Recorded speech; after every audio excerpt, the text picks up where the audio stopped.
Indian army ने air strike की operation सिंदूर के अंदर और पाकिस्तान के बहुत सारे टेररिस्ट एरियाज पे अटैक किया, बॉम्बार्डिंग करी। इसको लेके वॉर लाइक सिचुएशन है और हम सीएस एग्जीक्यूटिव के स्टूडेंट्स के दिमाग में एक ही सवाल है कि क्या हमारे एग्जाम्स होंगे। सर वॉर लाइक सिचुएशन चल रही है, कहीं एग्जाम पोस्टपोन तो नहीं हो जाएंगे।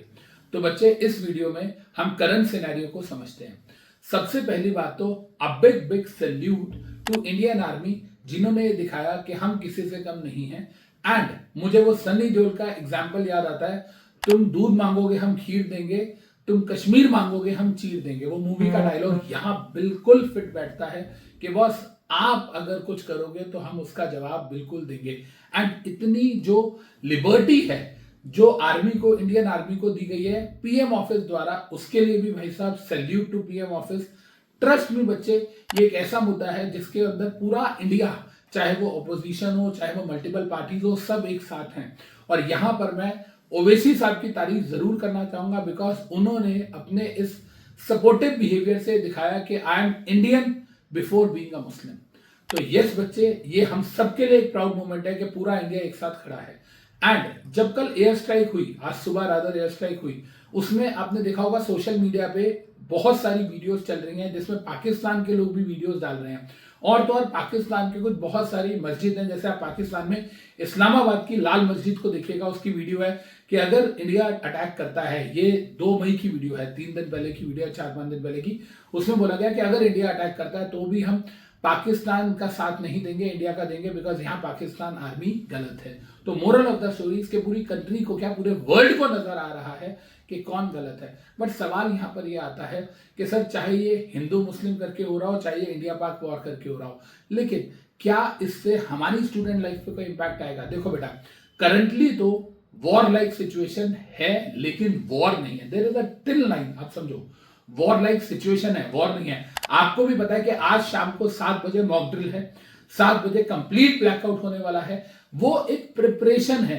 इतना एक्सट्रीम चीजें हो सकता है जाए, हो सकता है ना जाए, लेकिन अगर मैं बात करूं तो 99.99% चांसेस हैं कि ऐसा कुछ नहीं होने वाला है और आपके एग्जाम पोस्टपोन नहीं होंगे। तो आपको अपनी पढ़ाई पे लगे रहना है।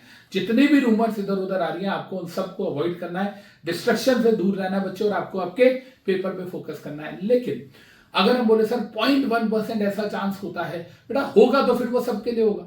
अगर सिचुएशन इतनी ज्यादा खराब होती है तो फिर तो पूरा का पूरा ब्लैकआउट होगा, पूरी की पूरी चीजें बंद हो जाएंगी, लॉकडाउन से भी ज्यादा सीवियर सिचुएशन हो जाएंगी।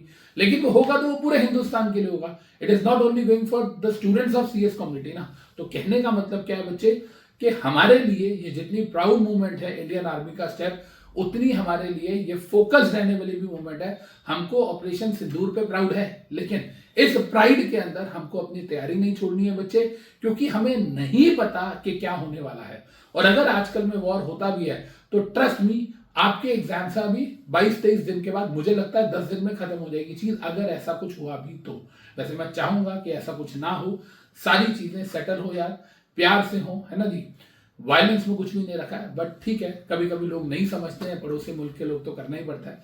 मैं ये बोलूंगा लोगों की कोई गलती नहीं है, आवाम की कोई गलती नहीं है। गलती है तो जो पॉलिटिकल लीडर्स हैं, है ना, जो टेररिस्ट के साथ मिलते हैं, उनकी गलती है। बट बच्चे, मैं आपको फिर से बोल दूं कि हम लोगों की जो रिवीजन क्लासेस है वो चल रही है, आपको पूरा फोकस करना है पढ़ाई पे, एंड आपको इन सारी चीजों से दूर रहना है। आपके एग्जाम का जो वक्त है बच्चे, वो निकलता जा रहा है और ये टाइम वापस नहीं आएगा।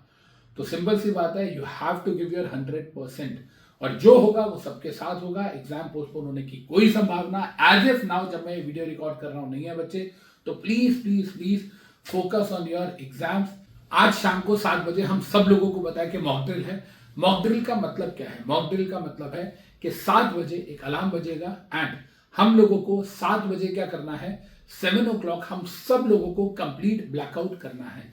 वो ब्लैकआउट कब तक होता है? जब तक नेक्स्ट अलार्म नहीं बज जाता। मैं आपको मॉक ड्रिल का मतलब समझा दूं क्या होता है। ये ना वॉर से पहले वॉर की तैयारी होती है। मतलब क्या होता है कि जनरली जो एयर स्ट्राइक्स होती है वो रात को होती है, अंधेरे में अटैक किए जाते हैं। और जब अंधेरे में अटैक किए जाते हैं तो जहां पर भी छोटी सी भी रोशनी दिखती है वहां पर बॉम्बार्डिंग हो जाती है। इररिस्पेक्टिव ऑफ द फैक्ट कि वहाँ सिविलियंस रहते हैं या वहाँ पर टेररिस्ट रहते हैं, कहीं पर भी लाइट नजर नहीं आनी चाहिए। तो उस टाइम पर 7 बजे सड़कों पे जितनी भी गाड़ियां चल रही होंगी, सब के सब जहां है वहीं रुक जाएंगी, सब के सब अपने इंजन ऑफ कर देंगे, लाइट्स बंद कर देंगे, हमारे जो घर है उसके अंदर लाइटें बंद हो जाएंगी, कर्टन्स आ देंगे, कंप्लीट ब्लैकआउट हो जाएगा जब तक गवर्नमेंट का नेक्स्ट इंडिकेशन नहीं आता। ये वॉर लाइक सिचुएशंस में होता है बच्चे।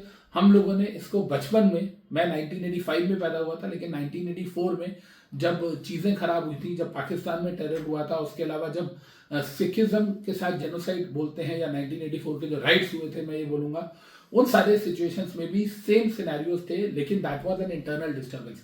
इंटरनल डिस्टर्बेंस में क्या होता है, चीज़ें कम खराब होती हैं, लेकिन जब एक्सटर्नल डिस्टर्बेंस आती है तो उससे चीज़ें ज़्यादा खराब होती हैं। तो इसीलिए उसके लिए गवर्नमेंट आज एक ट्रायल लेना चाह रही है।